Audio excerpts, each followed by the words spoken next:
All tomato beds. You can see all the green right there in between the tarps. Those are all tomato plants that have sprouted up from fruit that dropped or fruit that rotted out, seeds dropped. And if you can see here, there's tiny tomato plants growing in this bed of red Russian kale. And even this bed, there's some there, and all the way through here, even in the aisles. But the good thing is overnight tonight it's supposed to be clear. There's a frost advisory, so I'm hoping that there's a good enough frost. I'm going to leave this all uncovered here, and if there's a good enough frost, it will just kill all the tomato plants, and the red Russian kale will survive it, and I won't have to worry about weeding it. Otherwise, I would go in with a collinear hoe and take it lengthwise and go individually in between the rows. I've done that in the past when I've been trying to get this area established to be less weedy, and I'll give you an example of that real quick. Collinear hoe, it's about, I think it's like a 5-inch blade. It's supposed to be used on the edge of walkways and in walkways, and just lightly go across the soil. And it's nice because you can stand up completely upright.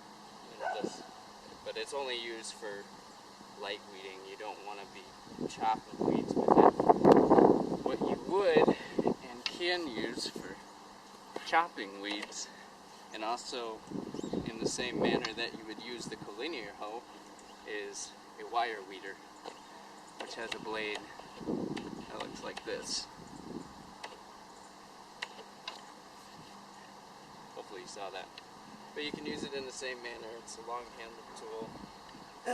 But for more established weeds, larger ones, you don't risk breaking the end of the blade. And it's also a little bit thinner, so using this in between tightly spaced rows can be easier, especially really tightly spaced rows, by just going back and forth lengthwise. So here's using the collinear hoe lengthwise, and it's not perfect, but it's at least in a situation where you just get like a little patch of, you might take out some seedlings, but at least if you have a little patch of crabgrass coming through or something, otherwise you can knock those weeds down and have a cleaner bed. Here's with the wire weeder.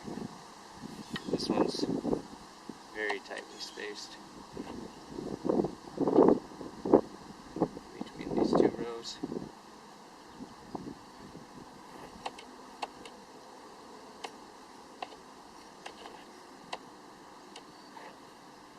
This is not something you would want to do for the whole length of a 50-foot bed at all.